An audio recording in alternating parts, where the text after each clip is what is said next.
Buenas tardes. Buenas tardes.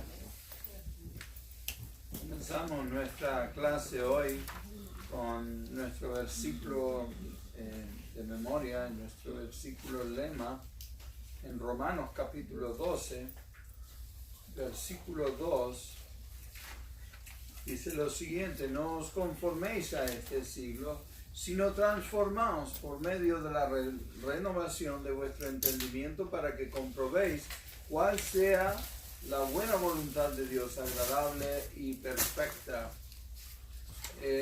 Nosotros a veces en nuestro idioma pasan los años y cambia un poco el uso y de ahí el significado de una palabra. Y esa palabra "no os conforméis" no significa estar satisfecho, sino significa lo que uno hace con plastilina. ¿Saben lo que es plastilina? Okay. Sino que lo forma a la manera que quiere. Y nosotros, según la Biblia, tenemos que estar conformados, o sea, moldeados a la imagen de Cristo.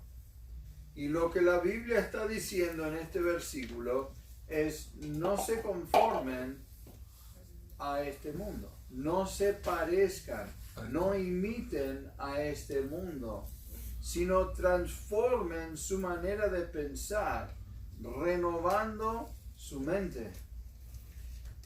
Transformen su entendimiento. ¿Y todo eso para qué? Para comprobar qué es lo que Dios quiere para ti. La idea es que si no transformas tu manera de pensar, nunca vas a entender cuál es tu propósito en la vida y para qué estás aquí. Siempre me he preguntado que por qué el Señor, cuando aceptamos a Cristo, no nos lleva directamente. Nos evitamos tantos problemas, entre ellos la muerte. Pero si nos tiene acá es por un propósito, es una razón. Dios no hace nada de casualidad o sin querer.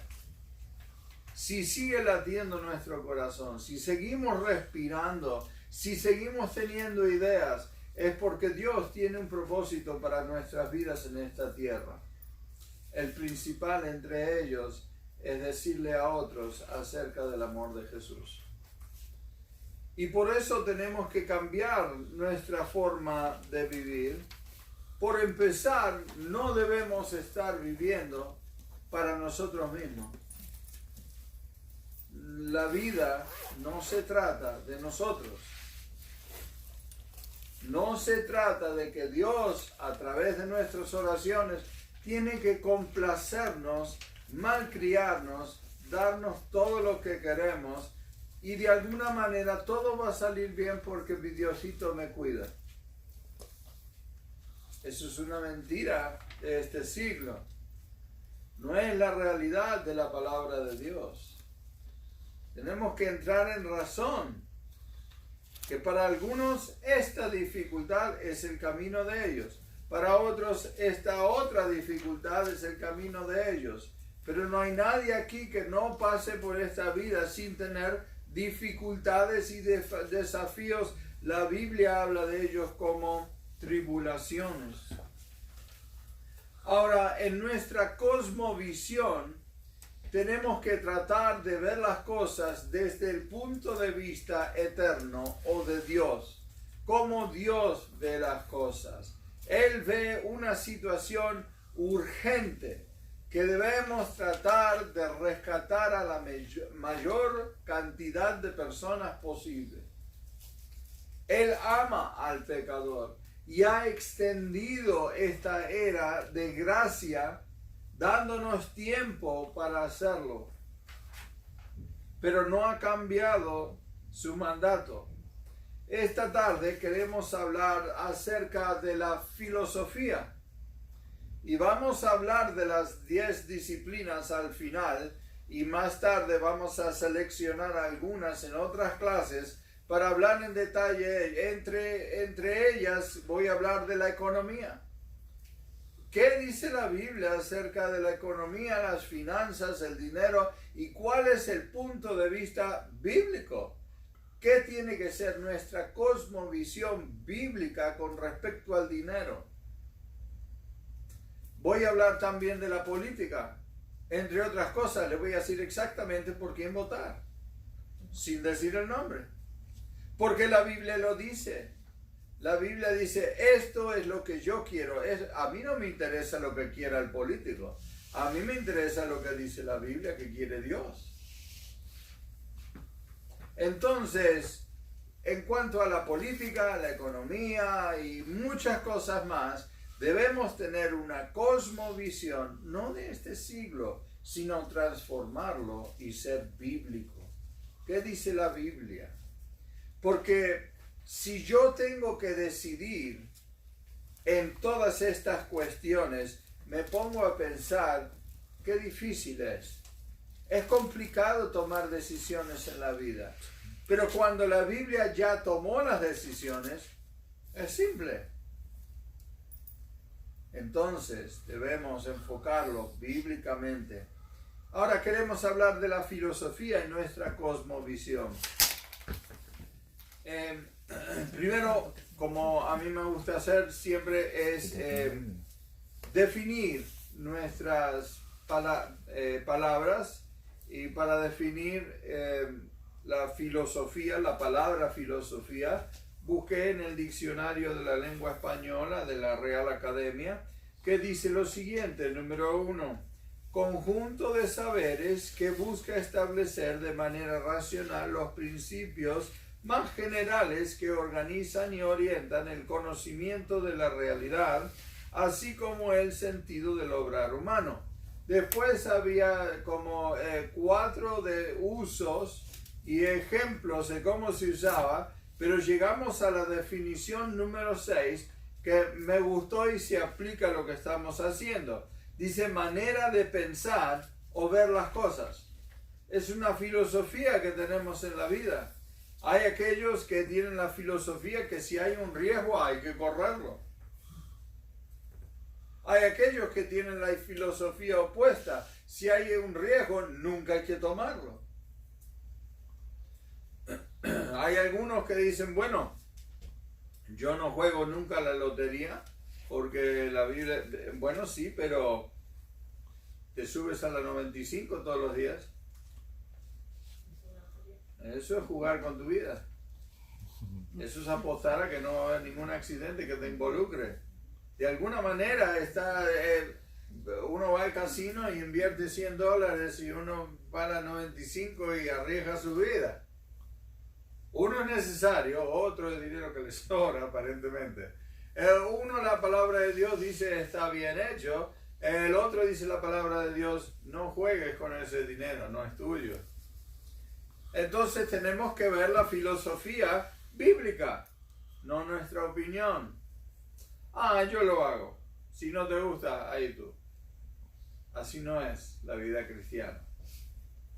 No tiene nada que ver con nuestra opinión o punto de vista si la Biblia lo dice tal cual. La segunda parte de la definición dice del griego philo, que significa amor. Y es una palabra compuesta. La segunda parte es sofía, que son 2 palabritas del griego también, que significan conocimiento. Entonces, la definición del griego original significa el amor del conocimiento. Y si conocen algo de la sociedad griega, saben que ellos estaban enamorados con la sabiduría, el saberlo todo, y de ahí que vienen todos los filósofos griegos, que hasta el día de hoy se citan. B mayúscula. En las filosofías, dentro de las 5 categorías que nosotros habíamos definido, hay un gran problema. El primer problema es el problema del dualismo. Lo voy a explicar. Pero dualismo es, número 1, las cosmovisiones seculares no pueden explicar la conexión entre la mente y el cuerpo.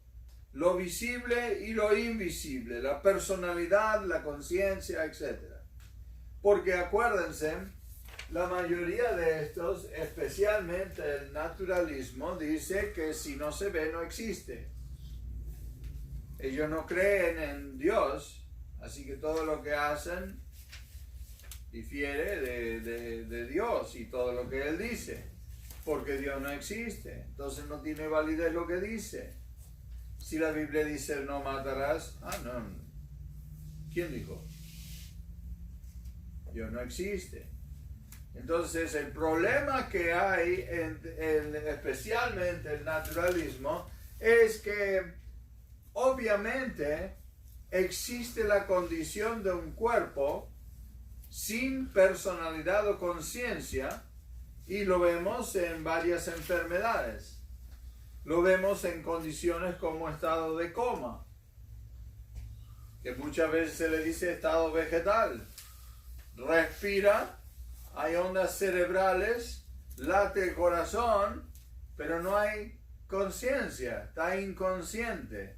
Y ese es un problema para los naturalistas que dicen lo que se ve es todo lo que existe, porque obviamente el cuerpo está vivo, pero no camina, no habla, no hace nada.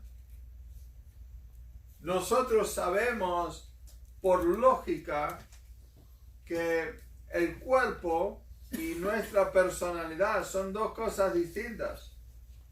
Y si no, vayan a una funeraria, al velorio de cualquier persona que no conozcan y observen ese cuerpo. El cuerpo está ahí intacto, pero no está vivo, no está consciente, no habla, no escucha. Entonces el dualismo es un grave problema para esta gente, porque no pueden explicar si lo que no se ve no existe. ¿Cómo saben que yo no soy quien soy? Yo me caracterizo y me distingo por mi personalidad. Si no existe, pero no se ve la personalidad, si yo me quedo parado y callado y no hago nada, ellos nunca van a saber quién soy. Yo no soy lo que ellos ven de afuera.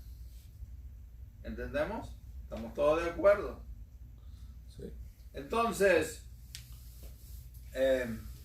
la Biblia dice lo siguiente, y yo voy a pedir que me ayuden como siempre con la lectura, porque hoy más que nunca entramos a profundizar un poco la situación.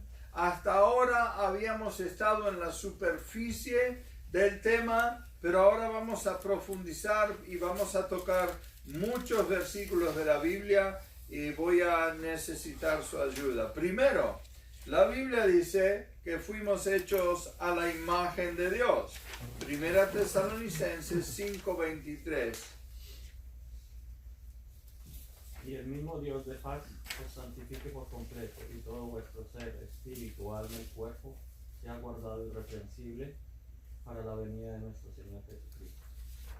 Ahí la Biblia dice no somos duales.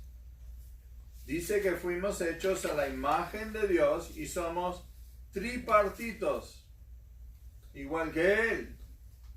La Biblia lo dice claramente. ¿Qué es lo que dice que somos? Espíritu, alma y cuerpo. Ok. Y después el próximo versículo en Salmo 139, B minúscula, Dios nos conocía antes de nacer.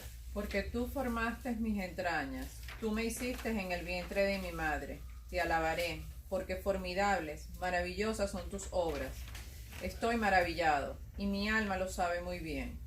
No fue encubierto de ti mi cuerpo, bien que en oculto fui formado, y entretejido en lo más profundo de la tierra. Mi embrión vieron tus ojos, y en tu libro estaban escritas todas aquellas cosas que fueron luego formadas, sin faltar una de ellas. Cuán preciosos me son, oh Dios, tus pensamientos.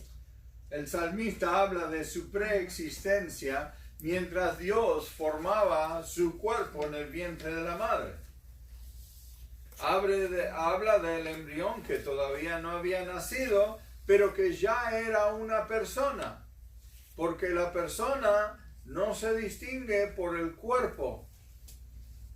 La persona se distingue por su alma, por su espíritu, o sea, su conciencia y su personalidad. C mayúscula. También hay otro problema que tienen, el problema de la cosmología. Esa palabra es un poco larga y me salió cara, pero es sencilla en realidad.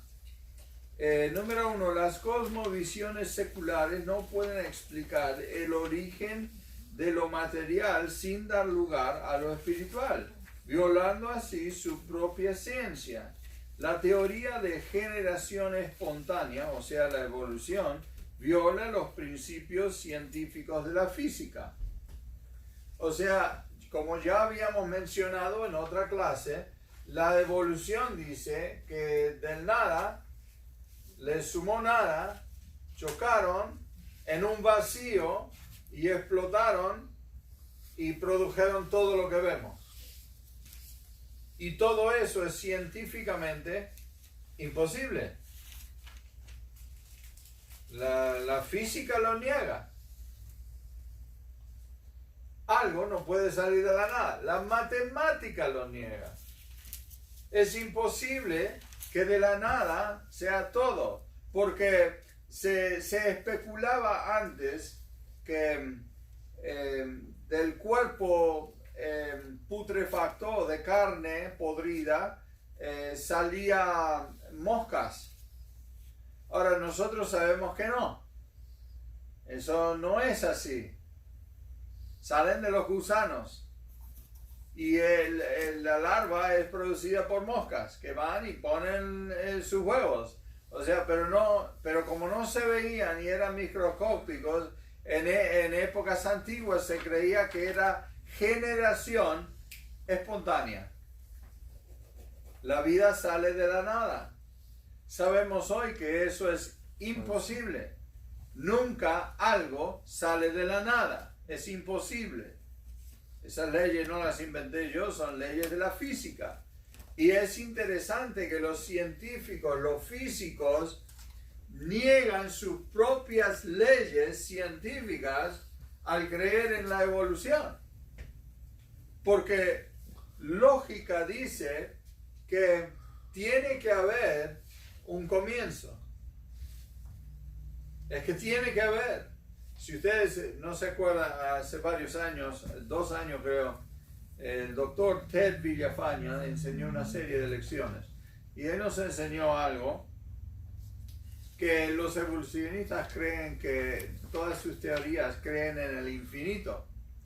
Pero eso es matemáticamente y científicamente imposible. Él dice que obviamente tienen que tener un comienzo. Todas las ciencias revelan que en algún momento hubo un comienzo. Nada empieza de cero. Entonces, el hecho de que le añadimos 1.000 millones de años es ridículo, porque en algún momento tuvo que comenzar. Por más años y miles y millones de años que le vamos a añadir, en algún momento tuvo que comenzar.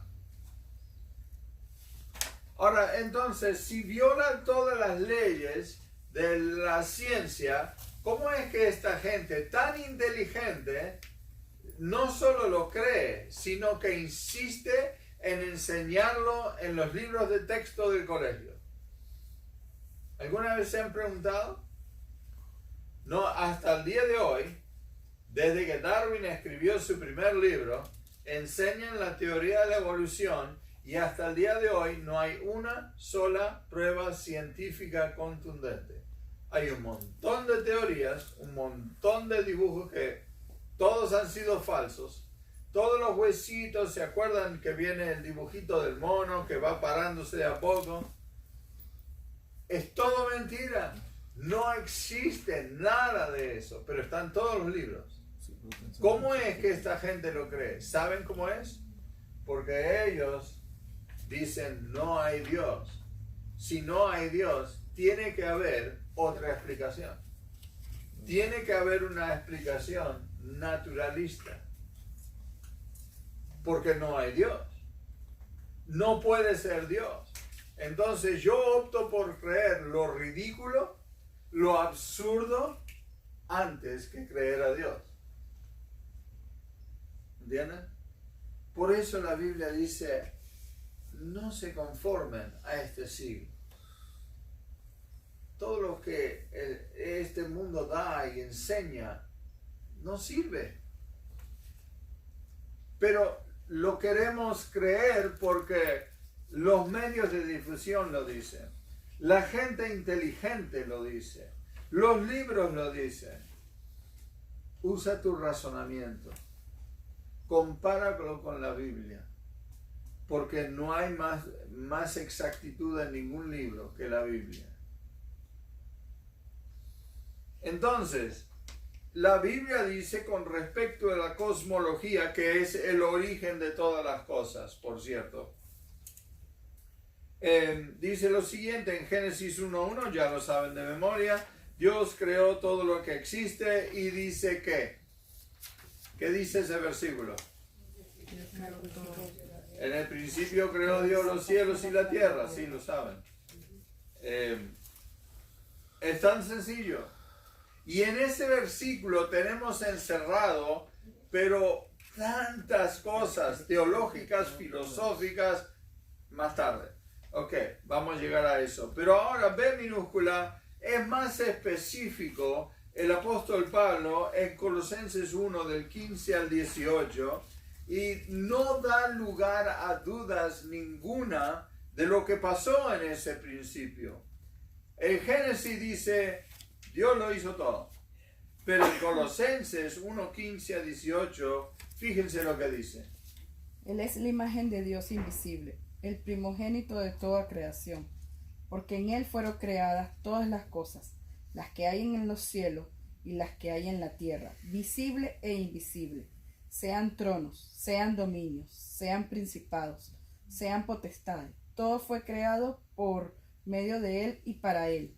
Y Él es antes de todas las cosas, y todas las cosas en Él subsisten. Y Él es la cabeza del cuerpo, que es la iglesia, el que es el principio, el primogénito de entre los muertos, para que en todo tenga la preeminencia. Todo todito. A mí me encanta esos versículos. Claro. Él comienza por explicar al principio, el creador es Jesucristo. Jesucristo es el creador. Porque Jesucristo es la imagen del Dios invisible. Es una excelente manera de decirlo. Porque Dios, sabemos, es espíritu. ¿No es cierto? La Biblia lo dice. Pero Jesucristo es la imagen del Dios invisible. Lo cual niega todas estas posturas. Ellos dicen que lo que ven es realidad, lo que no ven no es realidad. Pero ahí dice que Jesucristo se hizo hombre para que lo vieran y entendieran al que no ven. Él es la imagen del Dios.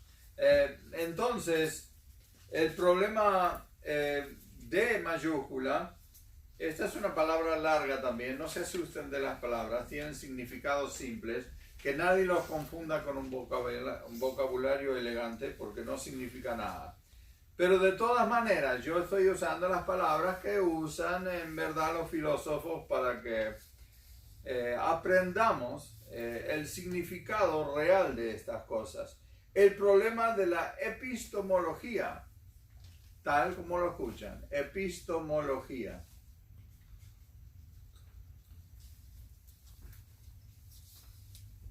La epistemología es la teoría del origen, la naturaleza y los límites del conocimiento. O sea, ¿cuánto puedo yo llegar a saber? ¿Cuánto el ser humano más inteligente es capaz de saber cuánto? Si se pasa toda su vida estudiando, el límite del conocimiento humano, ellos dicen, no se encuentra en un individuo, se encuentra en un consenso de muchas personas. Y bueno, ellos creen que todo se puede llegar a saber a través del método científico. Ahora expliquemos eso porque vale la pena entenderlo. El método científico, esta no es mi definición, es definición del diccionario. El método científico es que hay que reproducirlo para comprobarlo. O sea que uno lleva las pruebas a un laboratorio, lo hace, sale. Por ejemplo, mezcla este polvo con este líquido, ¡puf! ¿No? Sale una nube. Entonces lo vuelve a hacer, mezcla esto con esto, ¡puf! ¿Saben qué? Eso es una ley. Si tú mezclas tanto de esto con tanto de esto, hace ¡puf! Eso es una ley científica. Ahora ellos dicen que, entre otras cosas, no hay Dios, que no se puede comprobar científicamente. Que nadie te diga que no hay Dios. Respóndele, ¿y cómo sabes? Compruébamelo. Porque ellos te van a decir, compruébame que hay un Dios. La respuesta es lógica. Compruébame que no hay Dios. Mira, Dios vive en mí. Yo lo conozco personalmente. Si tú no lo conoces, ¿cómo puedes comprobar que no existe?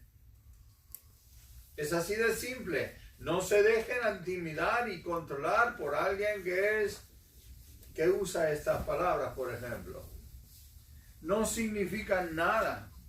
Entonces, el método científico no puede comprobar ni la mitad de lo que ellos dicen que es científico. Empezando por la evolución. ¿Cómo pueden reproducir la creación de los 92 elementos en la tabla y decir, aquí está, de esta manera se hizo? Vamos a suponer que los 92 elementos estaban ahí flotando por ahí y se juntaron. Se hizo un puré de elementos. ¿Saben que eso se puede hacer? Uno va a un laboratorio y consigue los 92 elementos de la tabla y los junta todos y ¿saben qué pasa? Absolutamente nada. Porque es Dios quien dio la chispa de la vida. La Biblia lo dice. Los elementos, aunque se juntaran, no hacen absolutamente nada. Así que ellos no pueden comprobar ni que no hay Dios, ni pueden comprobar la evolución. No solo en general, sino que no pueden comprobar ningún aspecto de la evolución. Porque no lo pueden reproducir en un laboratorio.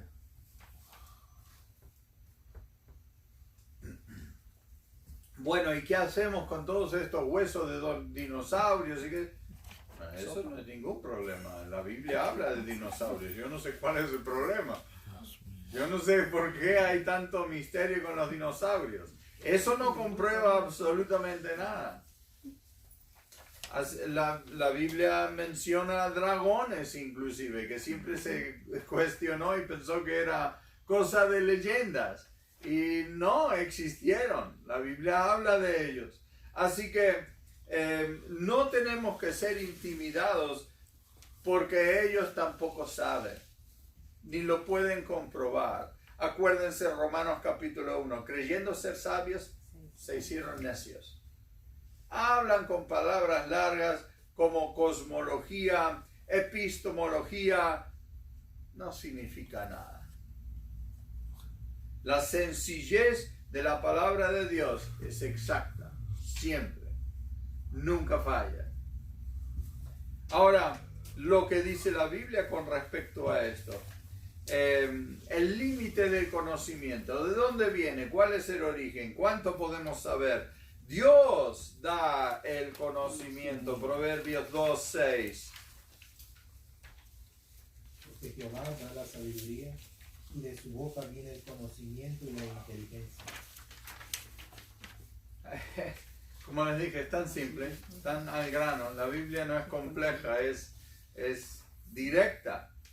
¿Por qué? Porque Dios la escribió para que nosotros la leyéramos y nosotros la entendiéramos.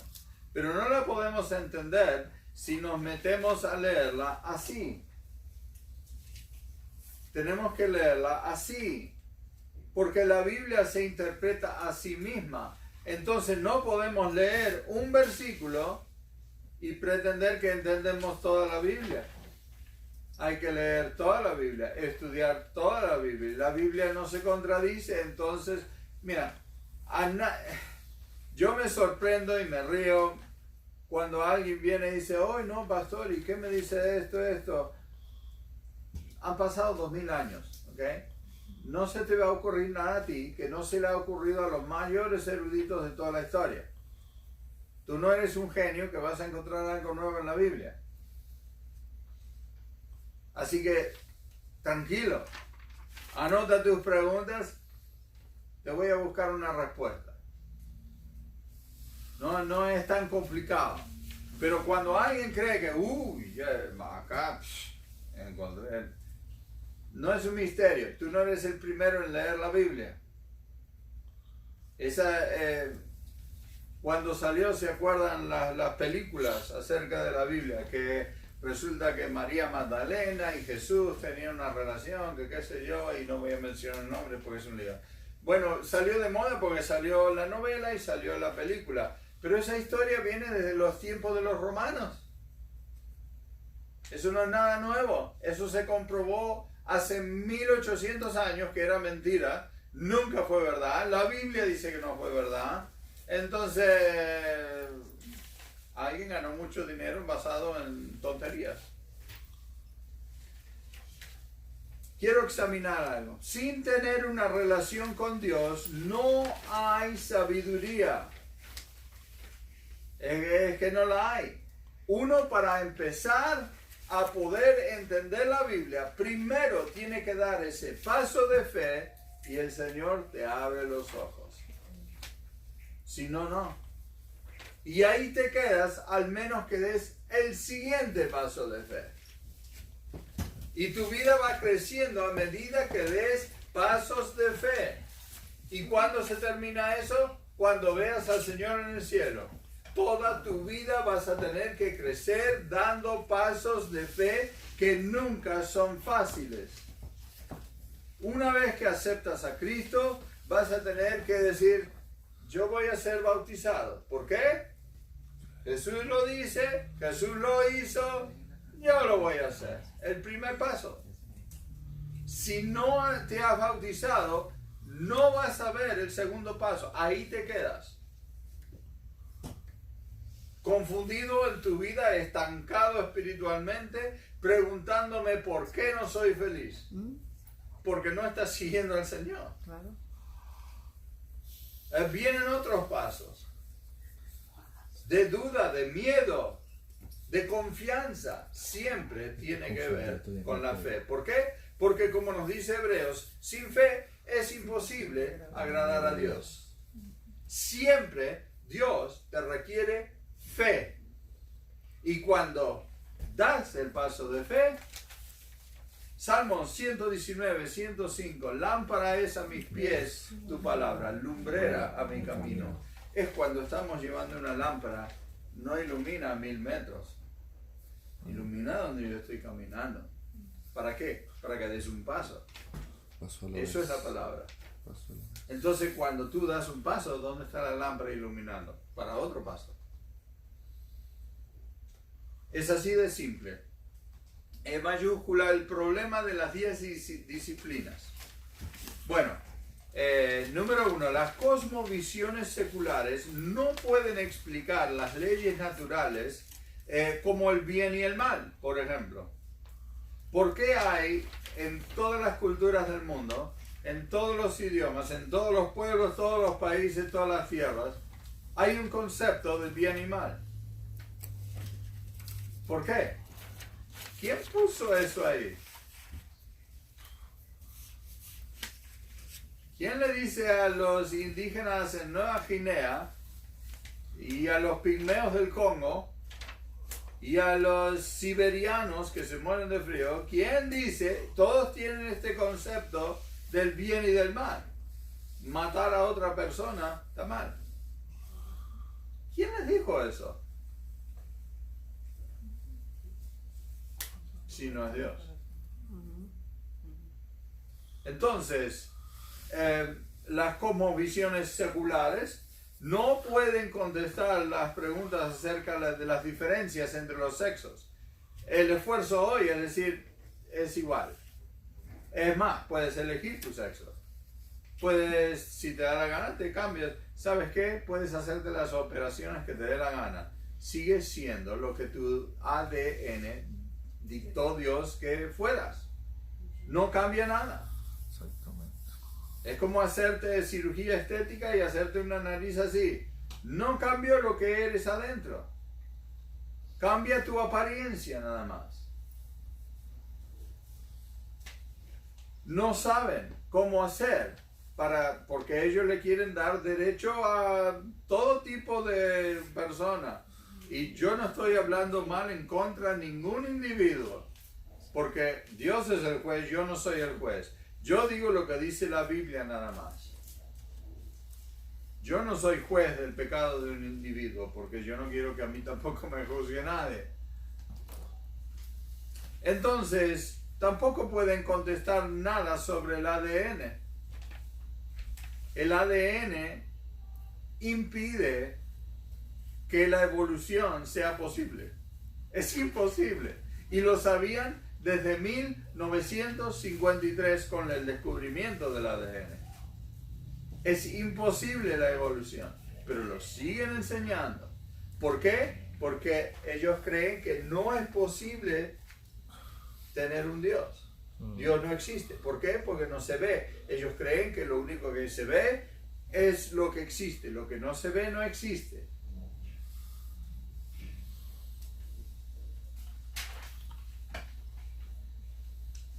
Rapidito voy a mencionar estas cosas porque no tenemos tiempo de estudiarlas y las vamos a estudiar algunas en profundidad más tarde. Pero para que vean lo directo que es la Biblia y lo sencillo que es, las filosofías, todas estas son humanas. Todas niegan al Dios único y verdadero. Y la Biblia, en unos cuantos capítulos al principio, dice todo lo que tenemos que decir. Génesis es una riqueza de verdades que tenemos que aprender. Por ejemplo, acerca de la teología y la filosofía, Génesis 1:1. En el principio creó Dios los cielos y la tierra.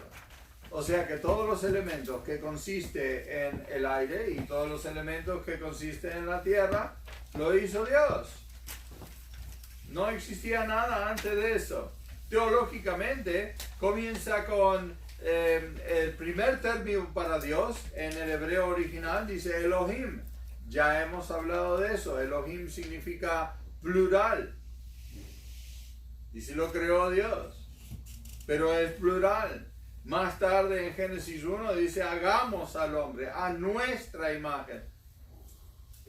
No tiene sentido. No, él tendría que haber dicho, yo voy a hacer. Lo que pasa es que está hablando de la Trinidad. Dios es 3 personas. Y desde la primera palabra, la primera mención de Dios, habla de la pluralidad de Dios. Y dice después que Dios nos hizo nuestra imagen. Ve la ética en Génesis 2:9.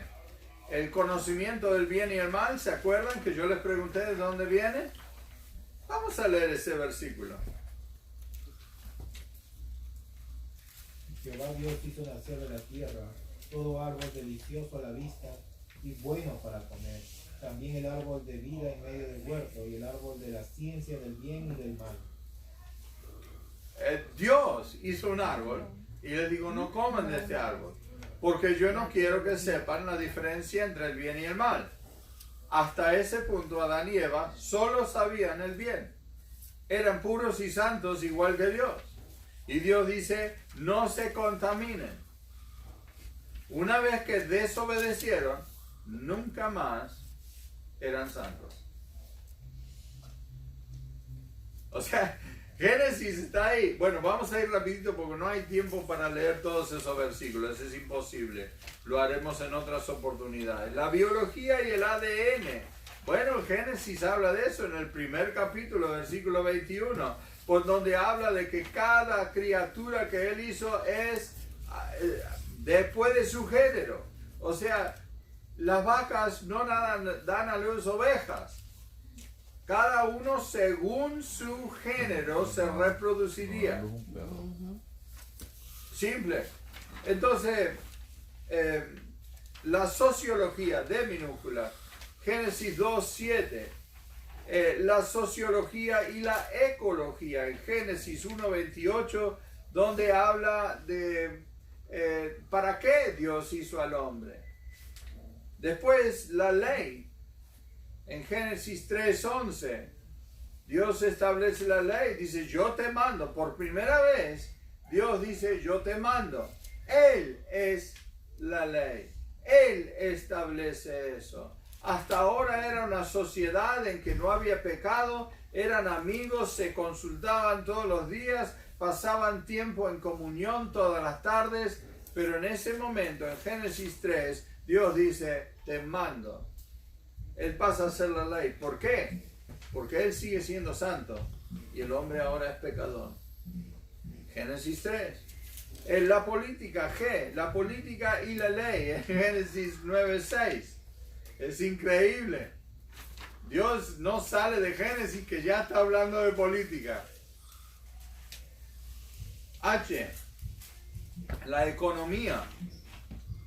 Él habla de cómo deben intercambiar tanto su ganado como sus cosechas. Y finalmente la historia. En Génesis 3:15 proyecta la primera profecía, estableciendo la historia. Así esto va a pasar. Dios se manifiesta en el Nuevo Testamento cumpliendo lo que dijo que iba a hacer en Génesis. De esta manera, en la teología, Colosenses 2:29 dice que Jesucristo es la plenitud de la deidad. Él es lo máximo, eso significa la plenitud. La llenura, Él es la realización de algo que no se ve. Él es la obra culminante de la deidad. Ve la filosofía, Él es el verbo, Juan 1:1. C, en la ética Él es la luz verdadera. Él te ilumina para que veas, porque Él dice, yo soy el camino, la verdad y la vida, ¿no? Él es, en Juan 15 dice, yo soy la luz del mundo. Entonces, ahí me perdí, D, en la biología, Él es la vida. Juan 1:4 y 11:25, Colosenses. E minúscula. En la sociología, Él es el salvador de nuestra condición. Él es el salvador de nuestra sociedad. F, en la sociología, Él es el hijo. No está fuera de la familia, Él es el hijo y sujeto a su padre. G, en la ley es nuestro legislador. Y esos dos versículos, especialmente Isaías, me encanta como lo dice ahí en Isaías 33. Él es nuestro legislador. Él es el que dicta. Él hace nuestras leyes. Y Él dice, sed santos porque yo soy santo. Después en la política es nuestro rey. Sabemos eso. Es el rey de reyes, señor de señores. Y en la economía es el dueño de todas las cosas. Salmos 24, 1 Corintios 10:26. Él es el dueño de todo lo que hay. Y finalmente J, en la historia, es el cumplimiento de todos los tiempos. Él es el cumplimiento de Génesis 3:15. Él vino para llevar a cabo lo que nació por necesidad del hombre. Lo único que nosotros hemos contribuido a nuestra salvación es la necesidad de ser salvos. Nada más. Él es la culminación y el cumplimiento de todos los tiempos. Padre, gracias por esta lección, gracias por la riqueza de tus escrituras. Señor, ayúdanos a no quedarnos estancados en este estudio, sino poder entender más de cómo podemos aplicar la Biblia a nuestra forma de pensar. Te pido que nos guíes en estas semanas, llévanos a nuestros hogares sanos y salvos. En nombre de Cristo. Amén. Amén. Un segundito.